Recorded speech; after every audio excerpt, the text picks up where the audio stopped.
Bueno, pues una vez preparada la sala, después de este cuentacuentos de la brujilla Juana, damos paso a otra de las actividades que tenemos con la agenda de Daimiel Pueblo de Brujas.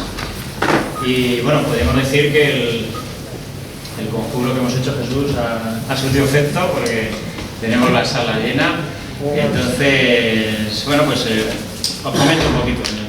Jesús Callejo lo que va a hacer es que nos va a trasladar a la época de las brujas para conocer pues, cómo se preparaban prácticamente pues, esos conjuros, esas ollas. Como habéis visto ya hay una foto de las brujas. Y bueno, y nos va a poner ejemplos cercanos y yo creo que va a ser una charla bastante interesante.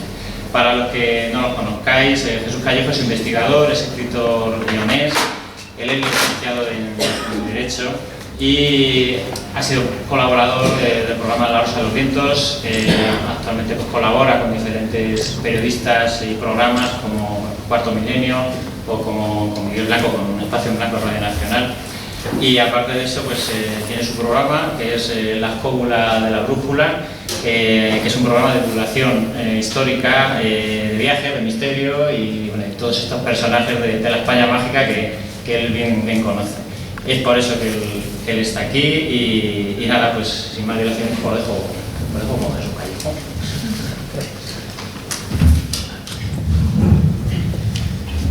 Bueno, buenos días, se escucha bien, ¿no? No sé si todos me veis bien, porque estamos un poco en la misma horizontal, pero bueno, estoy aquí y lo importante también es que se vean las imágenes que he traído para ilustrar esta charla que me parecía oportuna por el calificativo ese que ya adoptó y adoptará en el futuro también, ¿no? Daimiel como pueblo de las brujas, a pesar de que ya sabéis que La Mancha también dice que San Clemente, que está en Cuenca, también dice que es el pueblo de las brujas. Pero es verdad que la actividad brujeril que hubo en la época inquisitorial, y sobre todo por el Tribunal de Toledo, pues hizo que muchos casos fueran considerados de brujería. Luego se demostró que muchos de brujería tenían poco y eran más bien de hechicería, ¿no? Luego comentaré un poco lo que es la diferencia entre una bruja y una hechicera para que se distinga bien un poco yo creo que aquella sin razón que hubo durante 3 siglos y más de menos, que fue la caza de las brujas. Y en la caza de las brujas, encima no fue ni siquiera en la Edad Media, fue ya en la Edad Moderna. Que también hay una serie de mitos añadidos alrededor del mundo brujeril y claro, como suele ocurrir cuando hay muchos mitos, también se reiteran muchas falsedades y muchos tópicos que luego cuando profundizas pues te das cuenta de que no es así exactamente. Por ejemplo, no es así. Una de las cosas es que la Inquisición española matara a tantas brujas. La Inquisición española, igual que cualquier Inquisición católica que había en aquella época, las brujas exactamente le daban igual, sino que lo que buscaban eran más los herejes. Y en las herejías sí que se puso las botas, pero no tanto en la brujería, que era un tema más proclive para las inquisiciones protestantes. Las tenían una cerrazón tremenda, ¿no? De hecho, dicen que en esos 3 siglos de caza de brujas, solo en Alemania quemaron a 25.000 personas acusadas de brujería, 25.000. Sin embargo, en España no se llegó a 20 y tantas, o sea, que para que veáis un poco la diferencia. Pero bueno, el tema de hoy va sobre el caldero de las brujas. Claro, el caldero de las brujas, dicho así, ¿a qué nos referiríamos? Nos referiríamos a los ingredientes, a la botica brujeril. Es decir, partiendo de la base de que había mujeres que estaban consideradas brujas o hechiceras. La diferencia básicamente es que las hechiceras eran como las curanderas y sin embargo pasaban a la categoría de bruja cuando se demostraba, entre comillas, que tenían un pacto con el diablo. Entonces a partir de ahí ya eran perseguidas, ya se consideraba una herejía y por lo tanto un delito. Pero si no, el límite entre una bruja y una hechicera siempre era muy difuso. Por ejemplo, si alguien quería un filtro amoroso, que luego lo contamos, pues iría a una hechicera, evidentemente. ¿Para qué? Pues eso, para atraer el amor de la persona amada, pero no iría nunca a una bruja. Sin embargo, si alguien quería hacer un daño, iría a una bruja, un daño en el pueblo de al lado, o en el campo, en la mies del vecino. Entonces quería buscar conjuros. Como se pensaba que las brujas tenían un pacto con el diablo, eran más proclives para este tipo de prácticas. ¿Veis un poco esa diferencia, no? Y lo que buscaba la Inquisición eran las brujas, no las hechiceras. Las hechiceras les daba exactamente igual. Lo que buscaban a la hechicera era cuando cometía un delito. Es decir, a veces el filtro amoroso se pasaba de dosis y le mataba directamente al paciente. Porque, ¿qué le vamos a hacer? Estaba muy enamorado. Pero en el fondo, como decía Paracelso, en la propia naturaleza, y las brujas conocían muy bien los secretos de la naturaleza, en la propia naturaleza está el remedio y está la muerte, todo depende de la dosis. Así que esa es la clave, ¿no? Que también es un poco el principio de la homeopatía. Pero bueno, seguimos con el caldero de las brujas, y cuando hablamos del caldero de las brujas, yo cuando investigué este tema, yo tengo un libro que se llama Breve Historia de la Brujería, entonces intenté adentrarme en los orígenes, en los mitos, en las leyendas, en las tradiciones que había alrededor de la brujería y por supuesto en la historia, qué había de verdad y qué había de mentira. Entonces claro, te vas dando cuenta de muchas cosas, y muchas de las cosas que a mí me preocupaban sobre todo, porque yo lo que quería es no hacer un libro típico, sino buscar aquellas informaciones que más o menos fueran conocidas, pero desde otro punto de vista, es decir, ahondando o arañando lo que había en esa verdadera o falsa historia que nos han transmitido de las brujas. Y uno de los apartados era estos, los ingredientes, la comida brujería. Es verdad eso de que echaban sapos y lenguas de víbora y grasa de niños y cosas de estas, ¿era verdad eso? Era verdad los aquelarres, es decir, eran auténticas orgías, es decir, eran auténticas bacanales. ¿Eran verdad tantas cosas que se nos han dicho? Claro, al final, cuando uno indaga, pues te das cuenta de que hay mucha leyenda y poca verdad. Sí que es verdad que dentro de ese panorama histórico, de ese panorama brujeril, que sobre todo se produce a finales del siglo XV, que es cuando se da la sensación de que las brujas son como acólitas del diablo y que por lo tanto hay que perseguirlas porque están encargadas con sus pucheros de hacer el mal, pues es verdad que algunas personas sí que tenían como ciertos coqueteos con la magia negra, y esos coqueteos con la magia negra pues era evidentemente hacer invocaciones, hacer sus pactos, pero dentro de ese mismo saco metían a otras que las consideraban brujas por el aspecto. No sé si habéis visto alguna vez la película esta de los caballeros de la mesa cuadrada de los Monty Python. La más conocida es la vida de Brian, pero también hicieron los caballeros de la mesa cuadrada. Entonces una de las escenas totalmente rocambolesca, absurda, el humor absurdo que manejan los de los Monty Python, pues hay un momento en que llevan a una bruja pues, a juzgarla, ¿no? A hacerla una ordalía, un juicio de Dios. Y cuando la llevan, el protagonista, uno de los protagonistas, dice, bueno, ¿por qué pensáis que es una bruja? Dice, porque se parece a una bruja. Y dice, bueno, ¿por qué se parece a una bruja? Y le había puesto de nariz una zanahoria y le había puesto un cucurucho de gorro. Y dice, como se parece a una bruja, es una bruja. Bueno, pues eso queda absurdo, bueno, y es una escena totalmente, ya digo, rocambolesca. Eso sí se practicaba mucho en la mentalidad de la época, porque si alguien tenía aspecto de bruja, se consideraba una bruja. ¿Pero qué era tener un aspecto de bruja? Pues imaginar, a lo mejor, una mujer viuda que viviera sola, que encima pues, padeciera alguna enfermedad mental.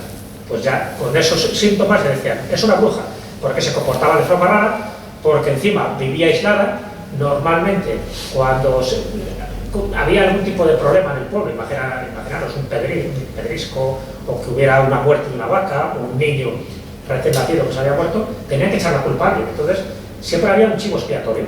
Como ya se había expulsado a los judíos, ya los judíos no podían ser los chivos expiatorios, se buscaban ¿a quién? A los más desarraigados, a los más inadaptados de un pueblo, de una sociedad.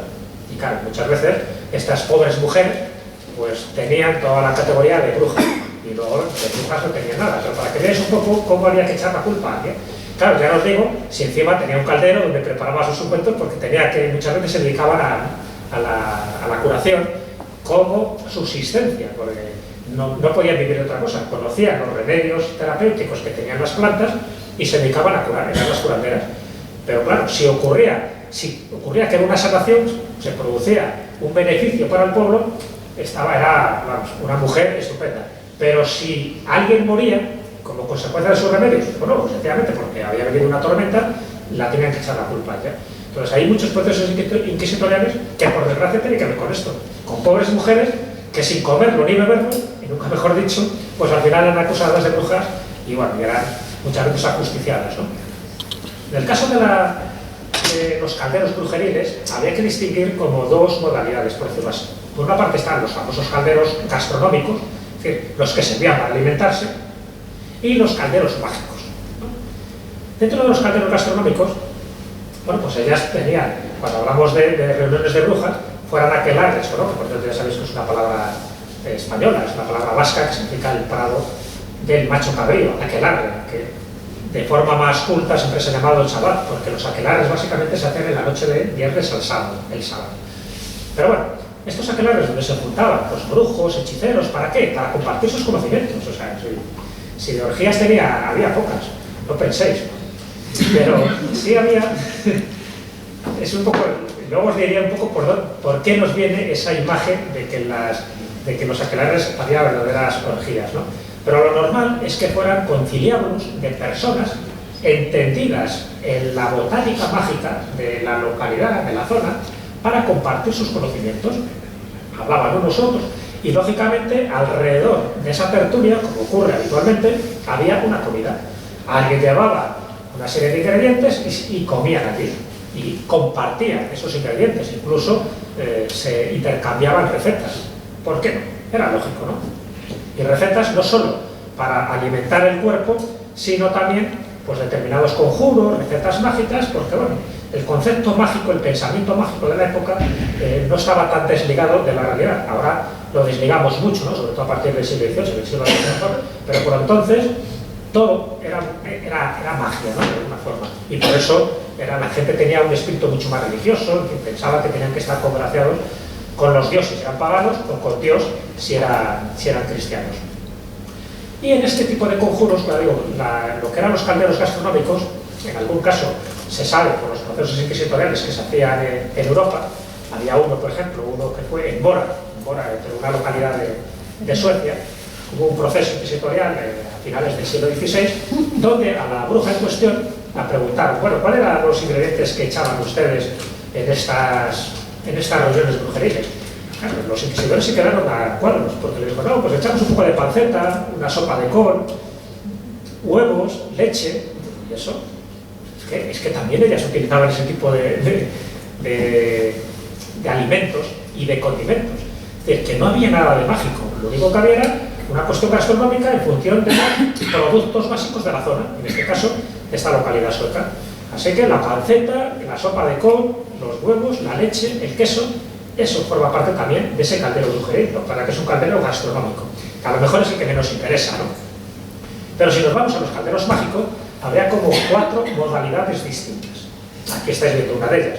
Esos calderos donde se invocaban a distintas deidades de la noche normalmente. Las brujas siempre se las han relacionado con Hécate, que es una bruja, más bien una diosa infernal y muy relacionada un poco con este tipo de rituales. ¿Y para qué era? Pues como estáis viendo en este grabado, era para convocar las lluvias y para provocar los fenómenos atmosféricos a su voluntad. ¿Pero para qué? Bien para hacer bien o bien para perjudicar si alguien no se había portado bien con ellas según su criterio. Y como veis ahí ya se empiezan a ver pues como culebras, serpientes, en fin, distintos ingredientes nauseabundos que se van echando en ese supuesto caldero, ¿no? Eso es para que veáis un poco la representación que había en la época de estos calderos. Hans Baldung, por ejemplo, que era un grabador y pintor alemán, ya lo representaba así, ese tipo de calderos.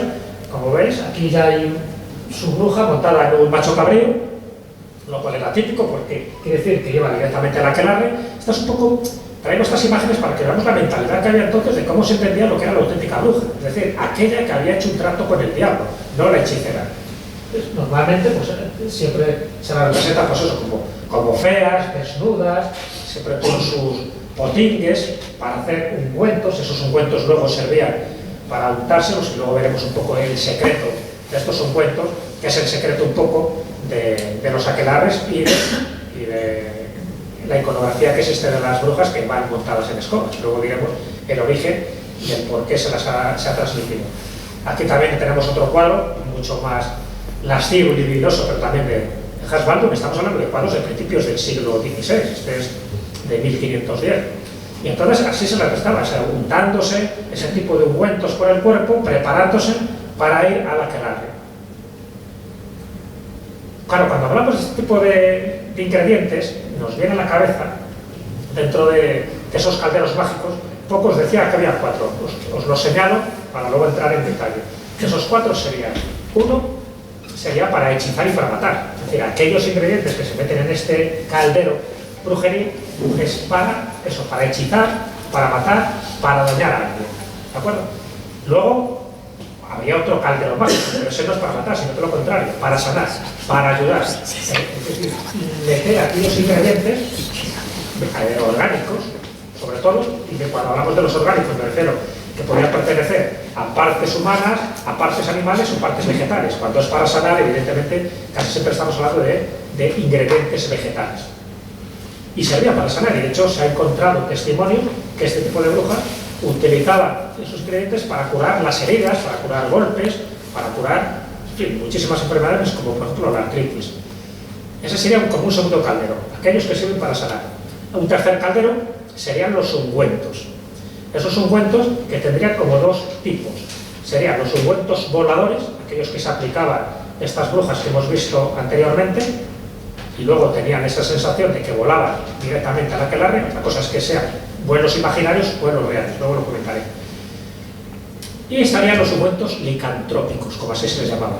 Aquellos ungüentos que alguien se aplicaba en su cuerpo y luego aquella persona tenía la sensación de que se transformaba en un animal, normalmente en un hombre lobo. Hay casos, no estamos hablando de películas, estamos hablando de testimonios, de crónicas, de datos históricos, donde había gente que tenía el convencimiento real, absoluto, de que a través de ese tipo de ungüentos, hechos con unas plantas que luego os comentaré, se transformaban y se comportaban como animales. Y por último estaría el cuarto caldero, que serían los filtros amorosos, es decir, los alilos amorosos, que eran de los más utilizados, por decirlo así, ¿no? Y también se utilizaban unas plantas específicas, aquellas plantas que están consideradas como afrodisíacas, y que luego os diré algunas cuantas por si alguien esta noche las quiere. Estamos con Macbeth. ¿Habéis visto la obra de Macbeth? William Shakespeare. ¿Sabéis que es una obra maldita? Es una obra que cuando alguien la representa no puede decir el nombre de Macbeth, porque si no le da mala suerte. Si es actor, si no somos actores podemos decir Macbeth y no pasa nada. Pero los actores le llaman la tragedia escocesa, porque el decir ese nombre ya es como que acarrea una cierta mala suerte, un mal augurio. Y es verdad que se ha dado caso de representar esta obra, como le pasó a Peter O'Toole en la última, y tuvo un fracaso absoluto y la gente le dijo: no ves, eso te pasa por haber representado a Macbeth. ¿Por qué tiene esa mala fama Macbeth? Macbeth es una obra de William Shakespeare de 1606, las muchas que escribió, y la escribió además en colaboración. Ya sabéis que William Shakespeare al final era una franquicia, era un nombre donde escribía mucha gente, ¿no? Pero bueno, ese es uno de los enigmas de William Shakespeare que ahora no vamos a desvelar, pero os aconsejo que veáis la palabra Anonymous, donde se habla de uno de los posibles autores de las obras de William Shakespeare, y él lo que hacía era poner su nombre y representarlas también, porque era actor. Bueno, en Macbeth hay una escena, hay unas protagonistas que son 3 brujas, pero hay una escena que se da en el acto cuarto, donde las brujas empiezan a hacer su conjuro, y ese conjuro es donde se utiliza el tópico que nosotros conocemos de las brujas, estas brujas con sombrero puntiagudo, con nariz aguileña y con su peluquilla, ¿no? Y es donde echan todo tipo de ungüentos nauseabundos, grasas, dientes, ojos, pezuñas, sapos, culebras, todo lo que os podéis imaginar. Esa es la famosa escena. Entonces dicen que cuando se representa esa escena, por alguna razón, sabéis que los actores son muy supersticiosos, ahí lo de amarillo, ¿no? Que además tiene que ver con Molière. Es una historia muy curiosa además, el por qué se considera el amarillo como malfario para el teatro, ¿no? Y para la escena en general. Entonces, cuando se representa la escena esta de Macbeth con las brujas, dice que se alían una serie de circunstancias adversas para que al final la obra que se está representando pues vaya, es como que si las brujas, a pesar de que son actrices, sé que tiene tal fuerza las invocaciones que aparecen descritas en la obra, que al final generan la mala suerte que intenta provocar las brujas. De tal forma que Macbeth se ha convertido, ya digo, en una obra maldita y solo la llaman la tragedia escocesa porque solo pronunciar su nombre ya tiene que tocar madera para que no pase nada. Sobre todo se dan más en el mundo anglosajón, aquí en España no. Pero bueno, después eso y un poco para que lo sepáis el por qué vendría esa maldición. Hay otras obras malditas, ¿no? Pero relacionadas con el caldero brujeril, esta me parecía bastante representativa. Y luego en la época, y estamos hablando también de una obra muy contemporánea, Macbeth, a William Shakespeare, es el Maleo, no, el Compendium Maleficarum. Hay otro que es el Maleo Maleficarum, que es el Martillo de las Brujas, que ese también se las trae, ¿no? Y que fue un poco el que marcó la pauta para la persecución de las brujas. Pero este es el Compendium Maleficarum, que es este libro que veis aquí, portada, donde se ve, está en color, pues una de las imágenes. Sobre todo son grabados. Lo que hizo Francesco Maria Guazzo era recoger en aquella época, y estamos hablando del siglo XVII, recoger todo aquello que se decía de las brujas y de lo que hacían. Y claro, una de las cosas que hacían, evidentemente, era esto, eran estos banquetes. Como veis ahí están reunidos, hay animales con ellos, estos animales serían lo que llaman los espíritus familiares, que serían como sus acólitos, los que les acompañaron los aquelarres, y aparecen una serie de ingredientes en estos lugares. Claro, aquí estaríamos hablando de esos ingredientes relacionados con los aquelarres, porque los aquelarres también se comían, pero la comida que se comían los aquelarres, desde luego, era bastante nauseabunda. Ni siquiera correspondía a esas 4 categorías que os he dicho, sino todo lo contrario, porque en esos aquelarres, y esto todo es mentira, ¿no?, lo que se decía, pero para que veáis un poco la imaginación calenturienta que tenía. Decían que se comían a niños crudos, es decir, antes cometían infanticidios, por lo tanto, había todo tipo de aberraciones en ese sentido. Incluso las brujas que morían, en lugar de enterrarlas, se las comían, debe ser para acumular más maldad. Todo eso eran mentiras, eran cosas que las decían los propios acusados bajo torturas. Ya sabéis que bajo torturas, hombre, que cantaban ópera, la traviata y lo que fuera menester. Entonces, muchas de estas cosas que hacían eran auténticas aberraciones. Pues muchas de esas cosas se cuentan aquí, en esta obra del Compendium Maleficarum. Aquí tenéis otra imagen para que veáis lo que os decía, ¿no? Ahí tenéis a un niño que le está asando. Esto se lo creían, que es juntillas. Y también se lo creían porque intentaban transmitir esa dosis de maldad a estas mujeres o a estas personas. Digo mujeres porque el 80% de los casos que hubo eran casi todas mujeres. Y el 20% pues decían que no, que había unos cuantos hombres, pero que eran engañados por las brujas que eran muy malutas. O sea, que era en la época machista del momento. Pero si fijáis en estas esquina, están ya tirando a un niño a la olla. Y aquí lo están asando. O sea, esa sensación de que cuando un niño moría, y claro, es que en aquella época los niños morían muy prematuros por cuestiones de higiene, de salubridad, de alimentos, de todo, ¿no? Pues se le echaba la culpa siempre a alguna pobre mujer que estuviera por allí cerca. Y estas son de las cosas, de las barbaridades que decían que hacían las brujas. Claro, ¿qué elemento básico estaba en estos calderos brujeriles cuando estamos hablando de provocar hechizos o crear un daño a alguien? Pues siempre está el sapo, por medio. Pero el sapo en dos vertientes. Por una parte es el sapo como ayudante de la bruja, es decir, como espíritu familiar que la va acompañando incluso al aquelarre, en el auto de fe de Logroño de 1610, que dio origen al proceso de las brujas de Zugarramurdi, nada que ver con la película que se está viendo ahora, pero el auténtico proceso de las brujas de Zugarramurdi, las confesiones que rescataron, muchas de ellas, te dijo, bajo tortura, hablaban de sapos, y no hablaban de un sapo o dos, sino que de muchos sapos, unos vestidos y otros desnudos, o sea que algunos sapos los vestían, pero pensaban que eran como sus acólitos, aquellos que les despertaban para ir al aquelarre y que luego les acompañaban, y que luego del sapo sacaban sustancias. El auto de fe de Logroño, donde se hace este juicio sumarísimo de 1610, es interesante, porque una de las cosas que describen es que cogían a varios sapos y les daban palizas. Imaginaros, ¿no? La escena, bastante truculenta. Cogían a varios sapos que ellos se quedaban así mirando, con esos ojos extasiados, y les daban palizas. ¿Para qué? Para que exudaran. ¿Exudar qué? Pues se sabe que tienen una sustancia, los sapos, que se agrega, que es la bufotenina. Y eso es una sustancia alucinógena, es un alcaloide, que tanto, claro, los sapos al final exudaban ese tipo de sustancia, pero también les machacaban, al final les acababan matando porque decía que sacaban de su boca un líquido verdinegro, nauseabundo, que luego lo untaban las propias brujas en sus cuerpos. Claro, todo eso tiene que ver pues, con estas sustancias, estos alcaloides, que se sabe que tiene el sapo, que es la bufotecina. Hasta el punto que incluso tenéis unos episodios de Homer que chupando a uno de los sapos se cogía los cuelgues de ahí bien. O sea que para que veáis un poco, Homer Simpson es una serie que me gusta porque siempre intenta coger determinados aspectos de la cultura popular y de las leyendas que están basadas pues, en hechos reales, ¿no?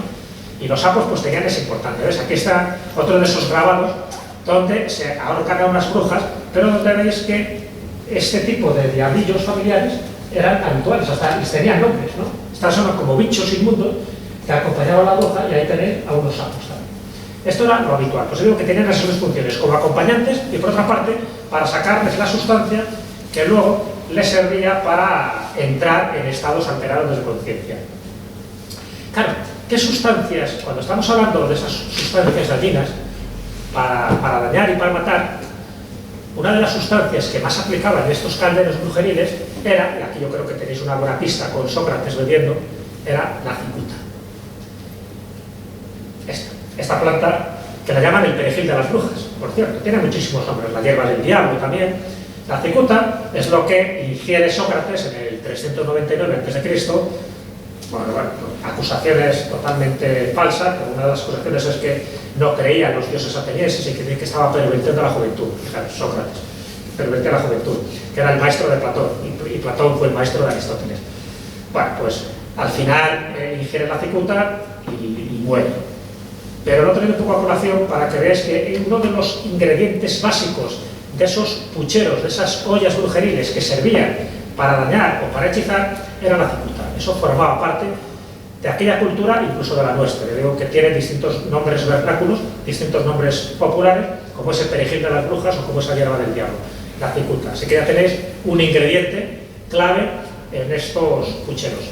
Pero si hablamos de las otras ollas, es decir, de las que sanan, las mujeres sabias, porque de ahí viene la palabra bruja, el bruja luego se sataniza diciendo que hacían pactos con el diablo, pero la bruja auténtica, la witch, dentro de esa terminología anglosajona, es la sabia, la conocedora. ¿La conocedora de qué? De las propiedades terapéuticas que tienen la naturaleza, las plantas, las hierbas, las cortezas de los árboles, todo, porque aplicaban en sí ese principio de Paracelso, ¿no? De que Dios no había creado ninguna enfermedad sin antes haber puesto un remedio en la propia naturaleza. Otra cosa es que luego seamos capaces de descubrir cuál es el remedio. Fijaros, en la corteza del sauce siempre estaba ahí la salicina, que luego es el componente básico de la aspirina. Y eso durante mucho tiempo estuvo ahí y nuestros antepasados lo sabían de una forma natural, pero luego científicamente se descubrió que era así, que efectivamente en esa corteza del sauce estaba el remedio de muchas de nuestras enfermedades. Bueno, pues con el hipérico ocurre lo mismo, con la hierba de San Juan. Conocían perfectamente que el hipérico era un antidepresivo natural, de hecho lo llaman el Prozac natural. Si alguien está deprimido, que no se tome ninguna pastilla química, sino que se haga una infusión de hipérico. La hierba de San Juan, que además hay que recogerla en la noche de San Juan para que tenga más virtud. Por eso es la noche mágica de San Juan, porque dice que todo tiene más virtud, porque el rocío también sirve para curar distintas enfermedades cutáneas y plantas muy concretas que hay que recoger durante la noche de San Juan. Estas son una de ellas. Pero durante la noche de San Juan, no al amanecer, porque en el momento que le dan los rayos solares es como que pierden un poco esa virtud y así se encargan de repetirlo muchos refranes. La otra, ¿cuál sería? El rosmarino suficiente, que es el romero. El romero también lo conocía, sabéis que hay un dicho que dice que de las virtudes del romero se puede escribir un libro entero. Se conocían perfectamente las propiedades medicinales. Estamos hablando de una auténtica panacea. El romero es una panacea, sirve prácticamente para todo. Y estaba metido en todo tipo de ungüentos, pero siempre con la finalidad de curar, no de dañar. Para dañar hay otro tipo de plantas y algunas más os comentaré. Pero estas eran las que servían para sanar. Y sabían perfectamente estas mujeres, estas conocedoras de la naturaleza y de las propiedades medicinales y terapéuticas de las plantas, que el romero era fundamental, igual que esta también. ¿Conocéis esta planta? No, no es la lavanda, es la salvia. Se parece a la lavanda, vista desde lejos, pero es la salvia, viene de salvar. O sea, fijaros que la salvia ya etimológicamente nos está diciendo que es la planta que cura. Es una panacea. Es decir, no hay remedio, no hay potingue no hay ungüento que sirva para curar que no tenga como mínimo salvia o tenga valeriana o tenga romero. Son plantas básicas y además curadas como panaceas, porque sirven un poco para todo. Hay que conocer las dosis y luego también a veces hay que mezclarlas con otro tipo de hierbas. Bueno, os traigo estas para que veáis que ellas conocían este tipo de plantas, porque así queda recogido en algunos de los testimonios, en algunos de los autos judiciales, inquisitoriales que se hacían estas mujeres. O sea, que no todo eran sustancias nauseabundas, no todo servía para matar. Ya hemos visto las que servían para dañar y hechizar, y también estamos viendo las que servían para curar. Y en algunos casos, por ejemplo, uno de los procesos que hubo en una localidad de Inglaterra, del sur de Inglaterra, a finales del siglo XVII, la bruja dijo que utilizaba salvia, romero y creo que era verónica, para una cosa, para la artritis. Es decir, hacía una especie de emplasto y luego se lo colocaba a los pacientes que iban a ella y les curaba con ese emplasto, aplicando precisamente las virtudes y las sustancias que tienen este tipo de plantas. El problema es que a esta mujer, como era curandera, la acusaron de brujería, pero ya decían que yo no utilizo ningún tipo de planta extraña que algo pueda matar a mis clientes que van. Yo utilizo este tipo de remedios. Y así le queda, y la dejaron libre. Al final se demostró que efectivamente lo que ella buscaba era curar, no matar. Y estas eran las plantas que casi siempre estaban en todas sus recetas.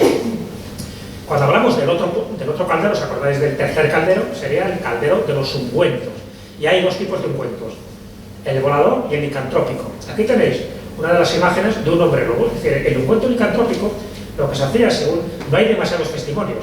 De hecho, aquí en España tenemos un caso de hombre lobo, el de Manuel Blanco Roma Santa. Ya sabéis que incluso se han hecho dos películas, que es El bosque del lobo, y una que es Roma Santa, muy mala, os recomiendo mejor la primera, donde se describe históricamente las andanzas de este hombre, de Manuel Blanco Roma Santa, que fue juzgado, y es el único caso que existe en el mundo jurídico español, fue juzgado por ser hombre lobo. O sea, no porque hubiera matado a 12 personas, como así se acreditó, sino por el hecho de ser licántropo, de ser un hombre lobo, de alguien que se transformaba.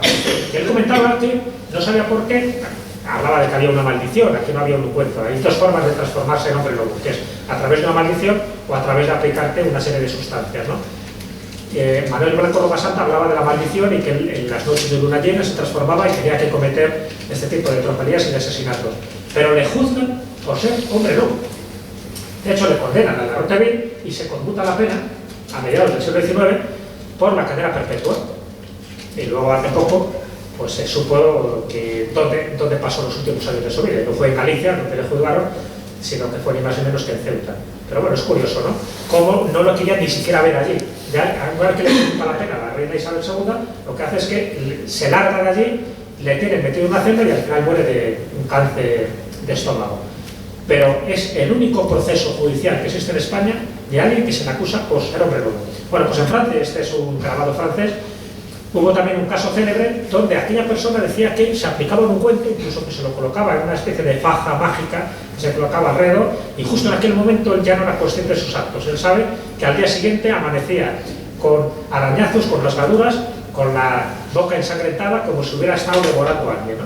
Entonces, bueno, pues aquí dice que una de las cosas que devoraban eran a los niños, a los más indefensos. Y esto era fruto de ese ungüento licantrópico, que luego diré qué sustancias son las que tenía. El otro ungüento, evidentemente, es el volador. Es el que provocaba la sensación real o imaginaria de que alguien volaba. Aquí tenéis un famoso grabado de Goya, donde se ve a dos brujas, una, la mayor, la maestra, y la discípula que va detrás. Y fijaros que la escoba está al revés. No está en la postura clásica, ¿no? También tenía un poco su finalidad de que estuviera de una forma y otra. Pero bueno, esta es la versión más clásica, más iconográfica que tenemos de la bruja, que es montar una escoba. Y esto se preguntaba mucho en los procesos, que pero una bruja es capaz de coger una escoba y empezar a volar y salir por la chimenea y ir directamente a la que barre. Pues esto es fantasía. O sea, ¿qué producto, qué poder tiene el diablo para que se pueda volar, ¿no? Y desplazarse en una escoba? Esto sería, fíjate, adiós aviones y adiós todo tipo de transporte, más barato, más cómodo que una escoba, una turboescoba, yo creo que sería un turboescoba, porque había distintos modelos, ¿no? Como un Harry Potter. Bueno, pues, esto era muy habitual y se lo creían mis juntillas, y se lo creían. De hecho, no creer que las brujas volaban en escoba estaba ya acusado de confabulación con ellas. O sea, muchas veces, ¿tienes que brujas con la escoba? Sí, sí, sí, hombre, porque si no era peligroso, ¿no? La Iglesia fue cambiando la postura de la brujería a lo largo de la época. Y aquí tenemos a alguien fundamental para entender qué sustancias eran aquellas que tenían estos ungüentos, tanto el licantrópico como el volador, para que tanto a unos como a otros le diera la sensación real de que era un hombre lobo o de que volaban en escobas. Entonces hubo varias pruebas, ¿no? Varias prácticas, pero bueno, os he traído a un médico español, Andrés Laguna, una de esas eminencias, ¿no?, que hemos tenido en España, a pesar de que mucha de su docencia y de su práctica medicinal la desarrolló en Francia, sobre todo en Lorena. Pero él descubrió algo muy interesante, porque como se hacían muchos procesos inquisitoriales, a él le interesaba desde el punto de vista médico qué tenía aquellos tarros de las brujas. Porque cuando se acusaba una bruja, la bruja lo que decía, no, yo tengo un tarro que yo me unto cuando voy a la aquelarre y allí hacemos nuestras prácticas. Entonces, para un inquisidor, decía, ya está, pues eso es un tarro, eso es el diablo que le ha dado una serie de sustancias muy malutas para que haga esto. Pero un científico como Andrés Laguna decía, quiero saber lo que contienen estos tarros, quiero saber. Y entonces él consiguió algún otro tarro, esos tarros de las brujas, esas ollas brujeriles, para analizar la sustancia que tenía dentro. Entonces, a mediados del siglo XVI, él lo que hace es que analiza, él tenía los conocimientos y los medios suficientes para distinguir las distintas sustancias que tenían estos tarros. Muchos tarros de estos es verdad que eran, claro, como las obligaban a confesar, pues, al final las brujas creaban tarros de lo que fuera, ¿no? Y muchas cosas no tenían ningún tipo de razón de ser. Pero había algunos que sí, pero había algunos que tenían una función. Y esa función es lo que luego se ha explicado, creo que bastante convincentemente, el por qué algunas personas tenían la sensación de transformarse en animales y por qué algunas personas tenían la sensación de que volaban físicamente hacia el aquelarre. Y la clave está en una palabra, o en dos palabras: plantas solanáceas. ¿Cuáles son las plantas solanáceas? Es toda una familia de plantas que muchas de ellas tienen unos poderes muy potentes en cuanto a los alcaloides que contienen a la hora de crear delirios, de crear estados alterados de conciencia, de crear ensoñaciones y de crear mundos imaginarios. También es verdad que dentro de las plantas solanáceas hay algunas, como el tomate o el pimiento, que no generan, que yo sepa, ese tipo de funciones. Pero hay otras que sí. Y esas otras que sí son las que encuentra en el tarro Andrés Laguna cuando empieza a ver esos tarros nauseabundos, que olían bastante mal, además tenían siempre un color verduzco, y empieza a encontrar que en esos tarros abundan determinadas plantas, que son la belladona, que es la datura estramonia, que es la mandrágora, es decir, todas de la familia de las ornáceas.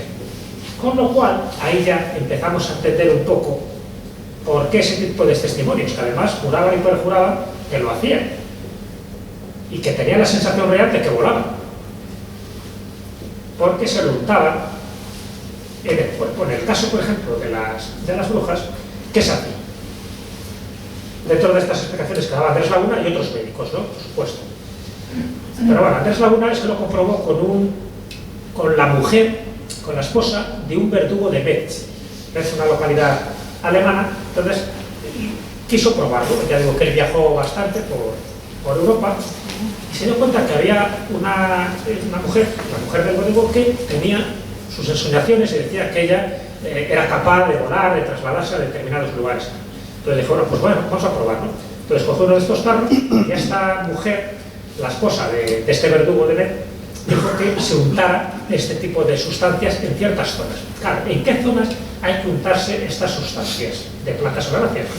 No en la cabeza, no sirve para que crezca el pelo, sino en las zonas más sensibles del cuerpo, que normalmente suele ser en las ingles, en los sobacos, es decir, donde la piel absorbe mucho mejor estas sustancias, y también en las partes pudendas. De ahí lo de la escoba.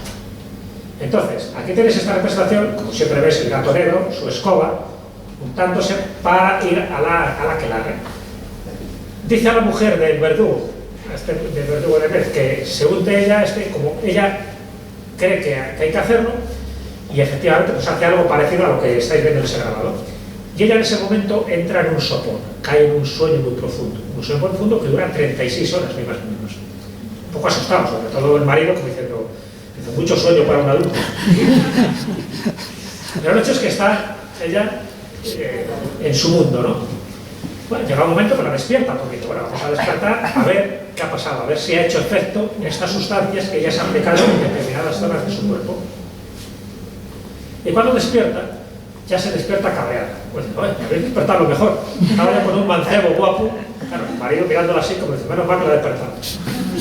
Y ella lo que cuenta es que, pero lo cuenta con una viveza de detalles, que ella había volado a un lugar donde estaba rodeada, en fin, de lujos, de placeres, de bellos mancebos, y que, por supuesto, que ya no había estado allí. Cuando le preguntaron, pero si has estado aquí durmiendo durante 36 horas, no, que va, eso, yo me he movido de aquí, yo me he cogido, me he desplazado con la escoba, he salido por la ventana, vosotros habéis pensado que yo estaba aquí, yo no estaba aquí, y sin embargo había estado allí. Pero ella tenía la sensación real de que había salido de su habitación y de que se había desplazado con ese vehículo a una parte donde ella estaba disfrutando de unos placeres tremendos.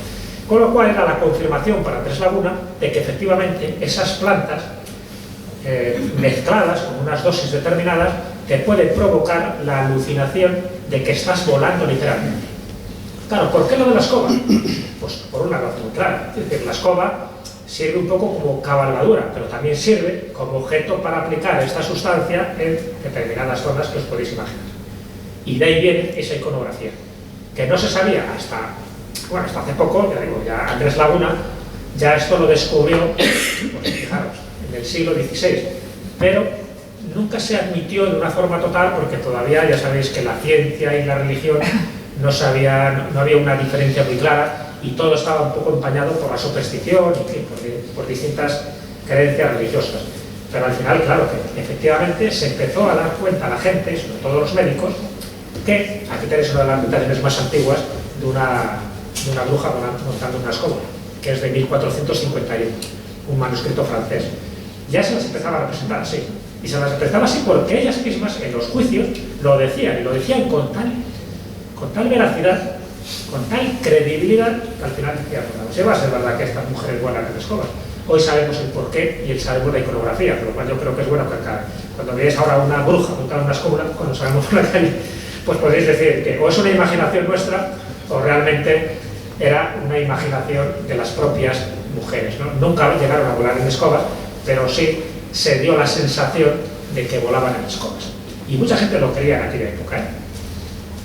De hecho, aquí tenéis, bueno, es uno de los libros que os recomiendo, de Alfredo Gil del Río, Las brujas de Zugarramurdi, donde muchos de estos testimonios que acabo de comentar quedaban reflejados ahí. Tanto lo de la escoba, como lo de los sapos, como lo de las comunidades nauseabundas, como el infanticidio, etc. Muchos de los tópicos. Aquí tenéis otro de los grabados, mucho más modernos, relacionados siempre con esa bruja, preparando sus recetas en ese caldero y casi siempre asociada con, en este caso, con un gato. Porque si fuera un sapo, los sapos estarían más relacionados con ese mundo brujeril satánico. Fijaros que los gatos, los cuento un poco como anécdota, sabéis que en la Edad Media, sobre todo en 1347, se produjo un brote de peste bubónica tremenda, ¿no? Eso dice que arrasó con un tercio de la población europea, y más ni menos que 25 millones de personas. Un tercio. Y en Asia murieron hasta 50 millones de personas por esta peste bubónica. Claro, nadie sabía las causas. Automáticamente se atribuyó el origen de la peste a las brujas. ¿Cómo no? A las brujas, a los hechiceros, a aquellos que hacían prácticas demoníacas. Y sin embargo, claro, cuando echaban la culpa a estas mujeres, porque siempre había que tener un chivo expiatorio, a los animales que rodeaban a estas mujeres también les echaban la culpa. ¿Qué animales son los que normalmente tenían estas mujeres apartadas, que hacían sus potingues, sus pucheros, sus calderos, sus polvos mágicos, sus ungüentos? ¿Qué animales tenían? Gatos. Y muchos de estos eran gatos negros. ¿Sabéis también esa superstición de los gatos negros que se cruzan, etc.? Miren ahí. Y fijaros que, sin embargo, los gatos en otras culturas, como por ejemplo la egipcia, la diosa Bastet, los gatos estaban considerados como animales protectores, animales de buena suerte, animales muy positivos. De hecho, hasta se les embalsamaba.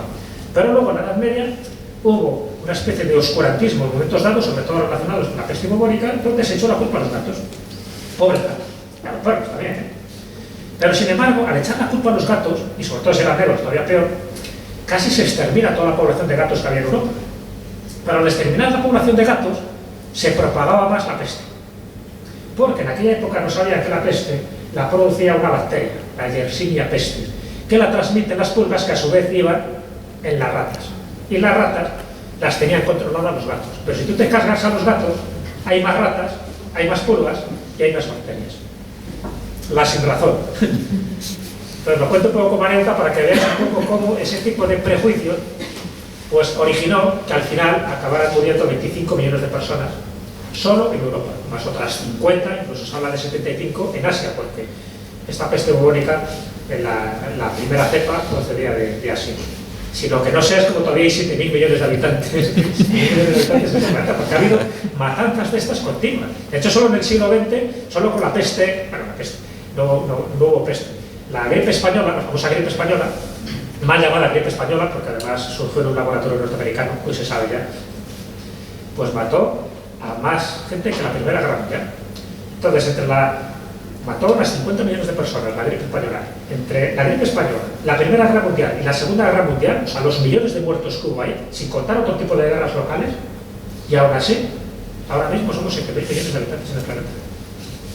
Curioso, ¿no? Como el ser humano se reproduce incluso en las peores circunstancias. Bueno, y el cuarto caldero, ¿cuál era?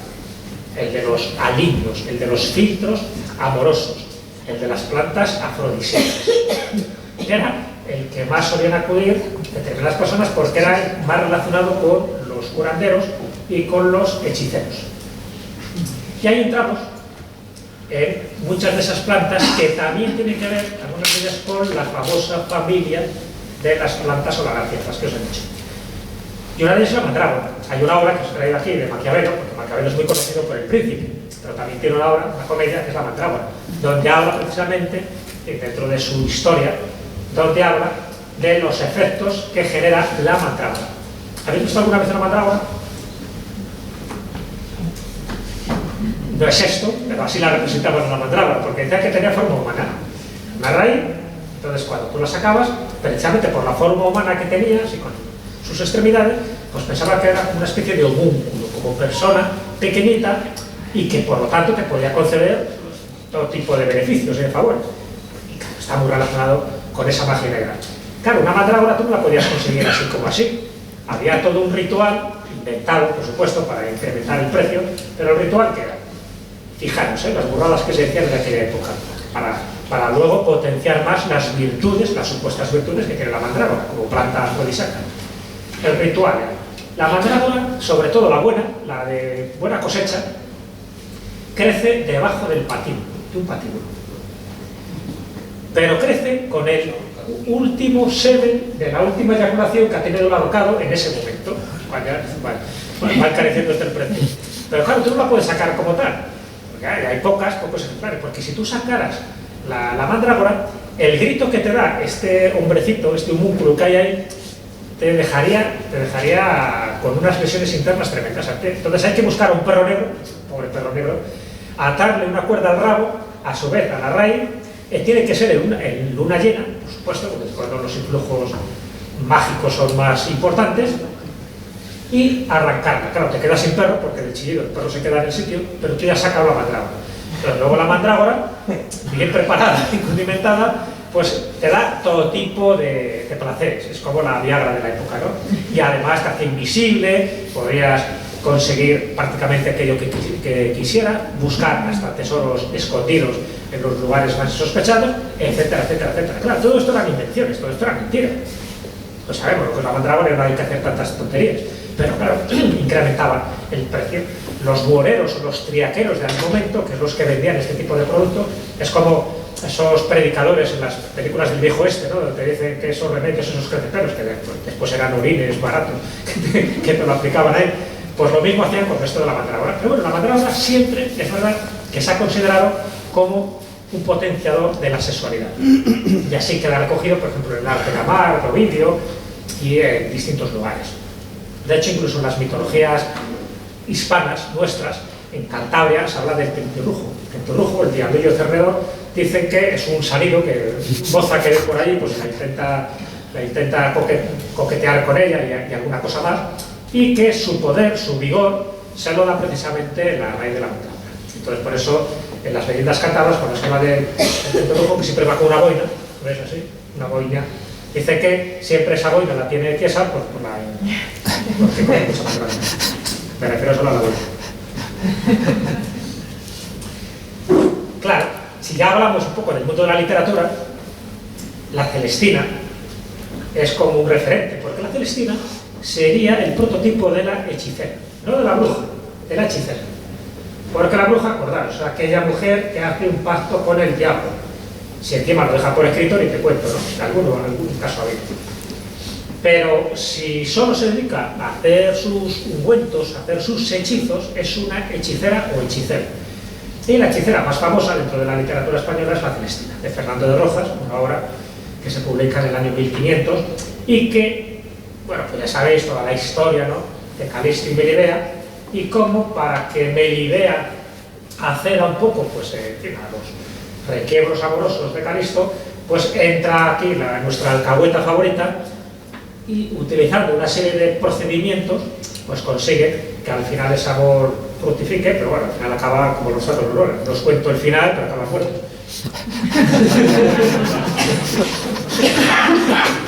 Pero sí se da un fenómeno, una frase muy típica y muy popular, que es los polvos de la madre Celestina. ¿No habéis oído hablar de ellos?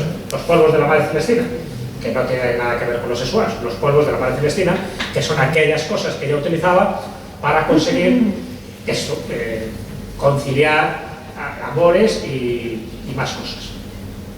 De hecho, hay una obra de Juan Eugenio Hanzerbus, que es Los polvos de la madre Celestina.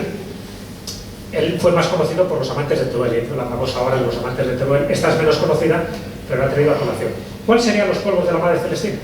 No hay una receta básica, porque tampoco se cuenta en esta obra de Fernando de Rozas, pero sí intenta reflejar esto como aquellos procedimientos, aquellos polvos, en general, que utilizan estas personas, estas mujeres consideradas con ciertos poderes, para conseguir determinados propósitos dentro de su botica brujeril. Los famosos polvos de la madre Celestina, que luego sirven para todo, que en el fondo muchas veces son palabras, momentos, gestos, actitudes, o sea que no tiene que ser exactamente una sustancia los polvos concretos. Pero claro, muchas de esas sustancias que estamos hablando relacionadas con los aliños amorosos, con esos polvos de la madre Celestina, ¿qué es lo que podría tener si tuviéramos ahora un tarro con esos polvos? Siempre desde ese punto de vista, desde el punto de vista afrodisíaco. Pues hombre, uno sería el ajenjo. El ajenjo es otra de esas plantas básicas, dentro de la lista de plantas afrodisíacas, el ajenjo está en todas ellas. Pero el ajenjo, además de las propiedades terapéuticas que tiene, algunas de esas las tenéis ahí en la pantalla, como antiinflamatorio, como remedio para la piel, como tónico para el organismo, el ajenjo es una sustancia que es la absintinia, del cual sale la absenta. La absenta fue la bebida típica de los bohemios franceses de finales del siglo XIX. Cuando digo bohemio, me refiero a tanto pintores, Van Gogh le daba bien a la absenta. De hecho, dice que después de una buena ingestión de absenta es cuando se rebana el lóbulo de la oreja izquierda, se lo corta y luego se lo entrega a su prostituta favorita, a Raquel. Con lo cual ya ves tú, la otra diría, pues vaya regalo que trae. Yo prefiero bancos. Pero bueno, para que veáis un poco que la absenta era una bebida muy común en aquella época y sobre todo muy utilizada por escritores, como, bueno, aparte el opio también, le daba mucho al opio, por entonces no estaba prohibido el opio. Pero sí prohíbe la absenta y la prohíbe el opio, que es curioso, porque lo prohibieron más tarde. Pero la absenta la prohibieron por los efectos que tenía esta sustancia, la absintinia.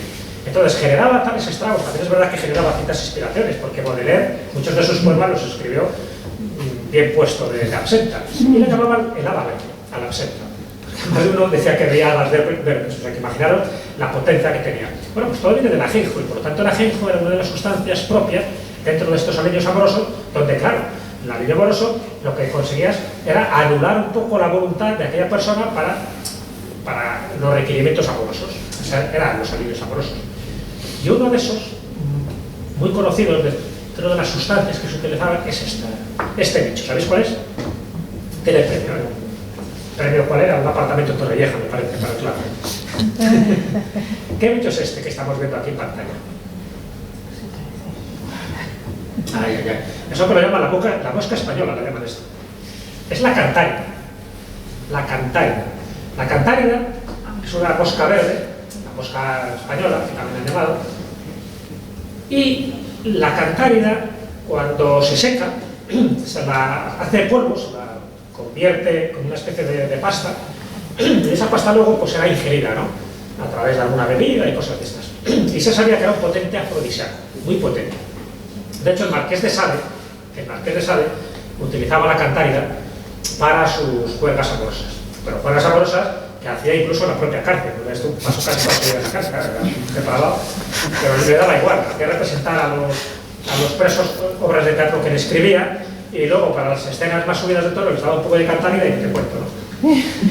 Bueno, y mató a más de uno con la cantárida, porque la dosis era muy potente. De hecho, uno de los reyes españoles que muere por cantárida es Fernando el Católico.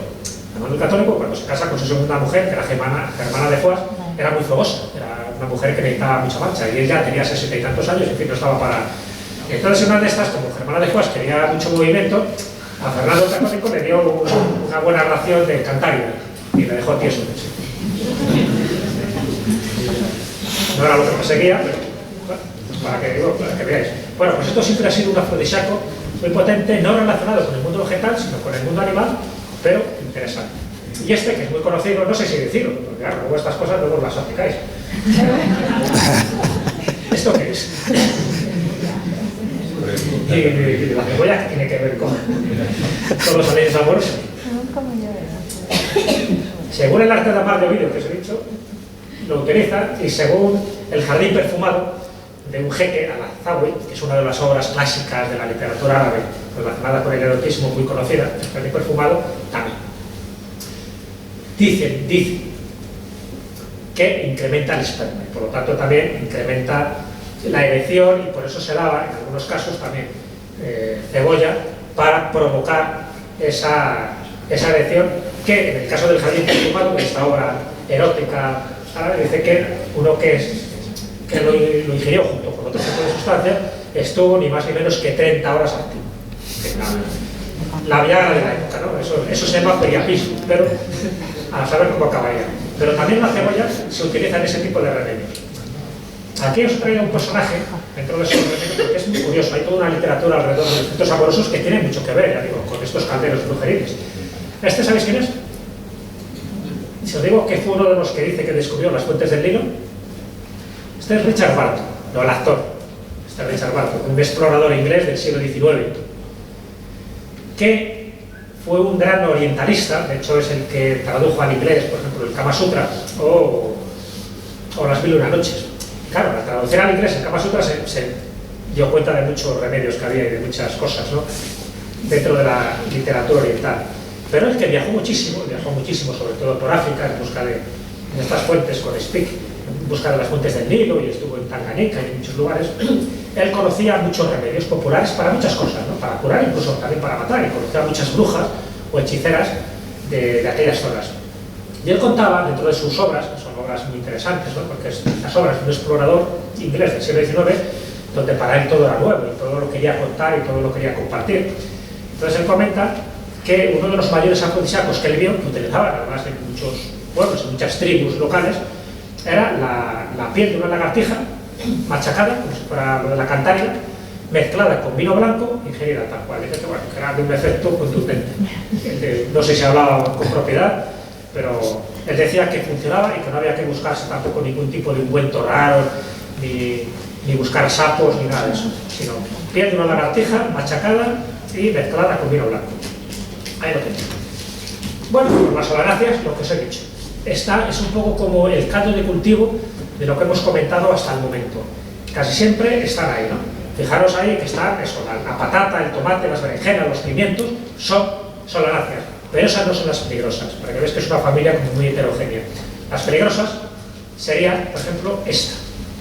¿Sabéis cuál es esta? Esta es la belladona, que tiene uno de los alcaloides fundamentales, que es la atropina. Y la atropina es lo que genera esas sensaciones que os he descrito antes. personas que tienen la sensación real de que se desplazan, de que se mueven, de que pueden cabalgar a un macho cabrío o a una escoba. O aquellas personas que, claro, por la dosis, le puede generar tal estupor que hasta puede pensar que es un depredador o que es un hombre lobo. La atropina de la belladona es uno de los alcaloides, una de las sustancias activas más peligrosas que hay. Y últimamente se está hablando mucho de esta.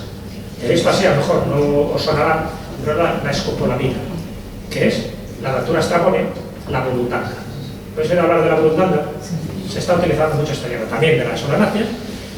Hace poco ha salido varios reportajes, incluso han ido a una red de personas que utilizan la burundanga, porque es un sistema muy bueno y muy rápido, y muy peligroso, evidentemente, y delictivo, para anular la voluntad de alguien. Que tanto para forzar a las personas como para forzar la propiedad ajena, porque imaginaros cómo funciona.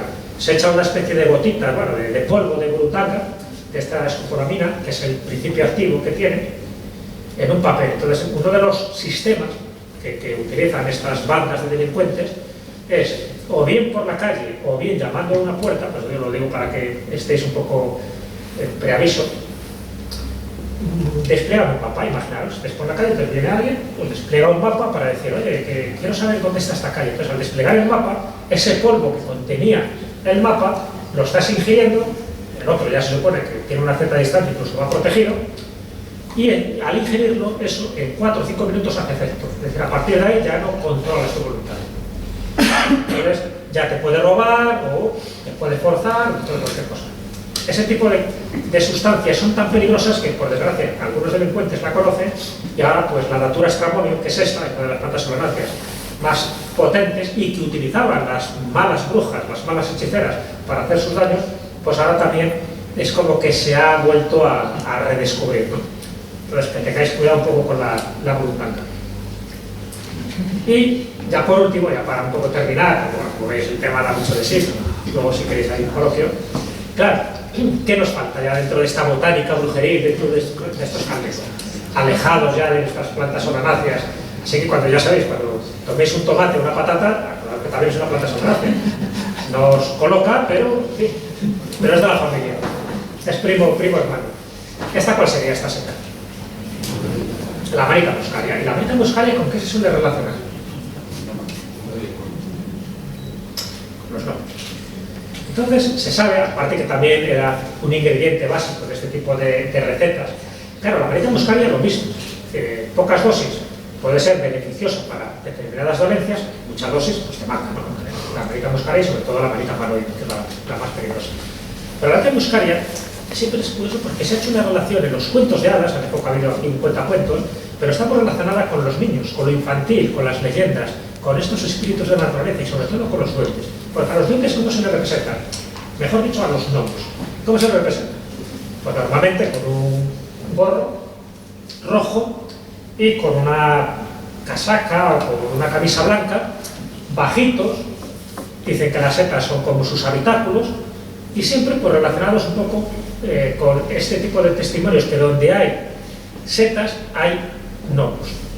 Incluso hay un libro de un antropólogo catalán, Josep María Ferrigla, que hace una relación entre la creencia en este tipo de criaturas y las culturas que son micófagas, es decir, aquellas que les gustan las setas, no las micófagas, que son aquellas que rechazan a las setas.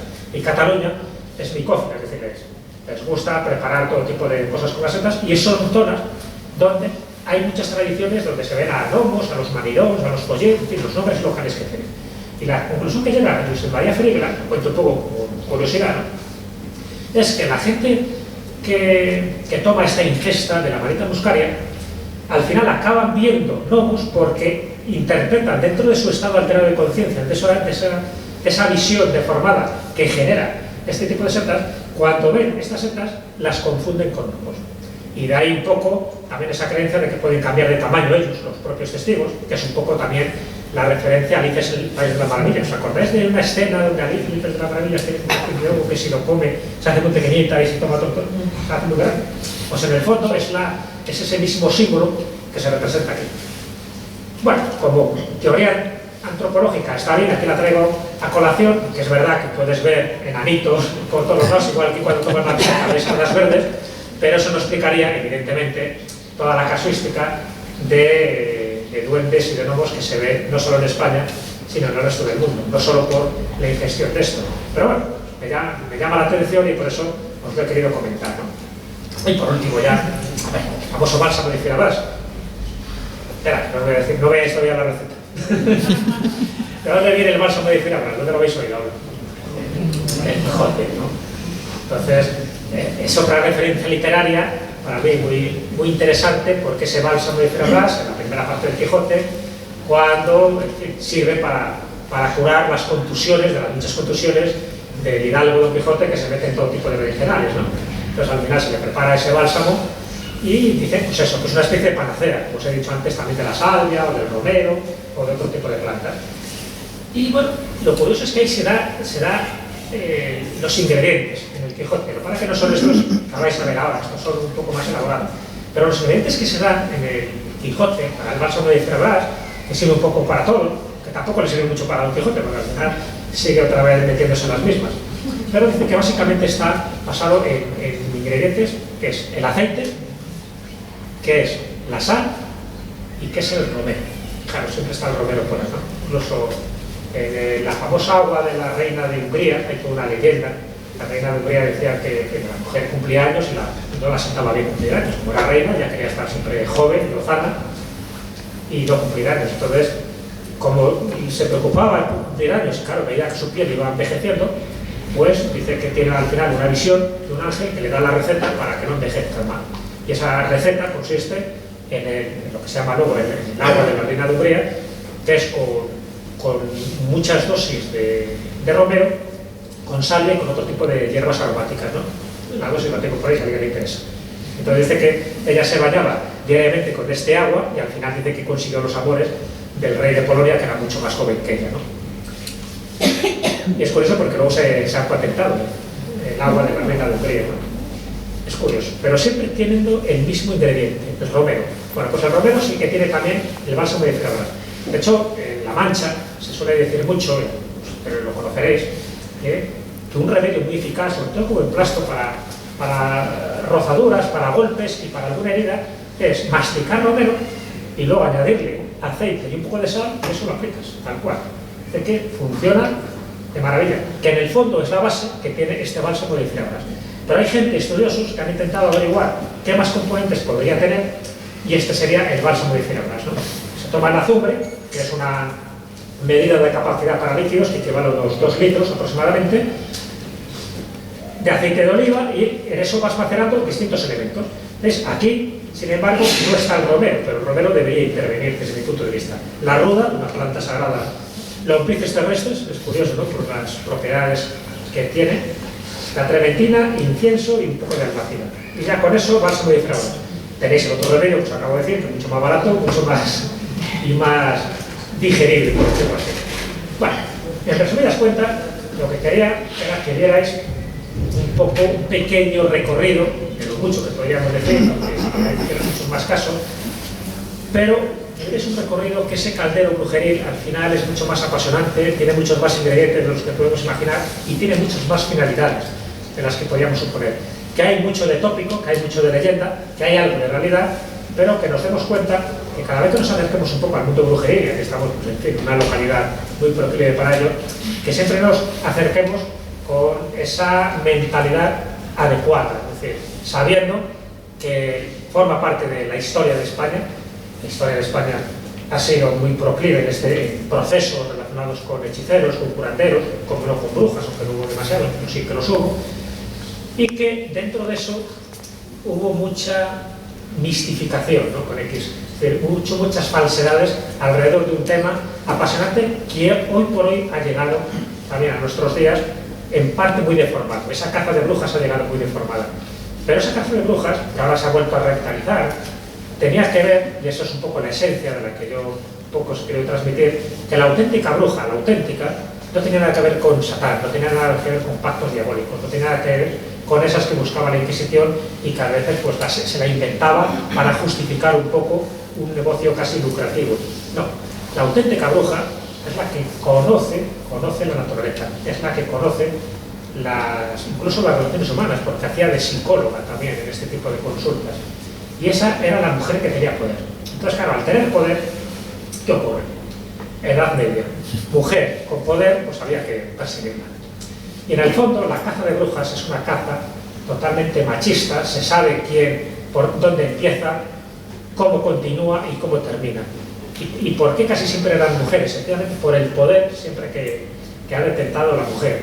Y ese poder, que normalmente siempre estaba relacionado con lo que la rodeaba, pues lógicamente la familia se le ponía enferma y tenía que buscar distintos remedios para curarlos. Claro, nos ha venido aquí, nos ha finalizado el periodo de prueba.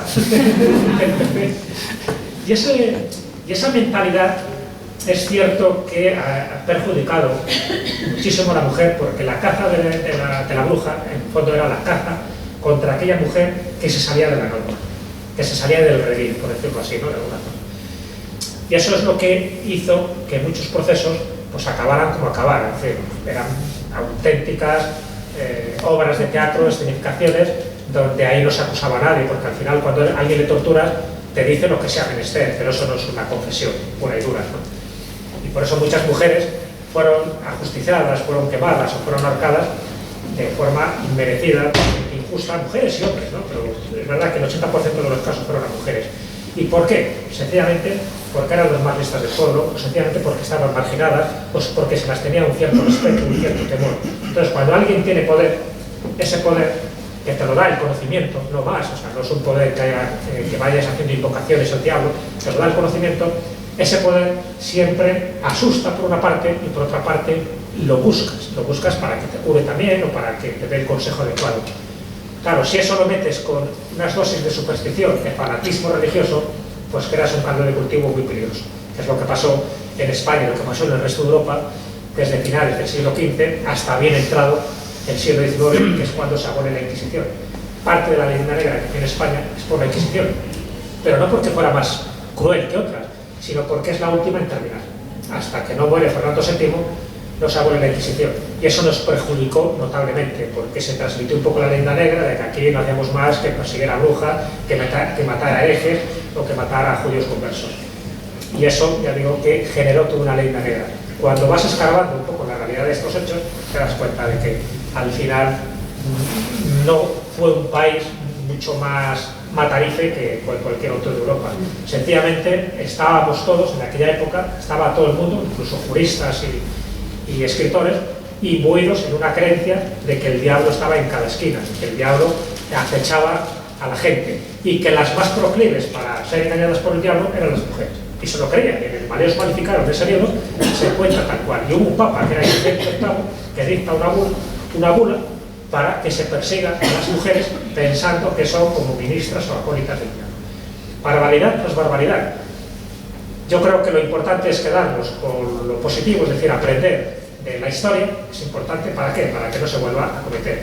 Y aprender de nuestras recetas brujeriles, llamadas así en forma general, porque si en algo os ha servido, algunas de las cosas que os he comentado, algunos de los secretos que os he desvelado, la brujería, tengo el consentimiento de la bruja mayor, si en algo os ha servido, si algo hemos aprendido todos en esta mañana hermosa de invierno, pues voy a ir por satisfecho. Muchas gracias por estar.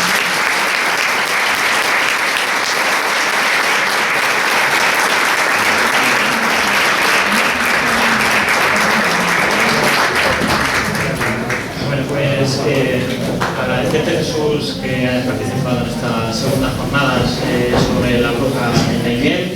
Y nada, pues para seguir con estos momentos y estas recetas brujeriles, nos vamos a ir de tapas, ¿vale? Para el que no conozca los restaurantes y los bares que van a hacer, hay unos planos a la salida donde vienen cada uno de ellos. Y bueno, vámonos de tapas. Bueno, pues, ¿no? Sí, por supuesto. Muchas gracias a todos.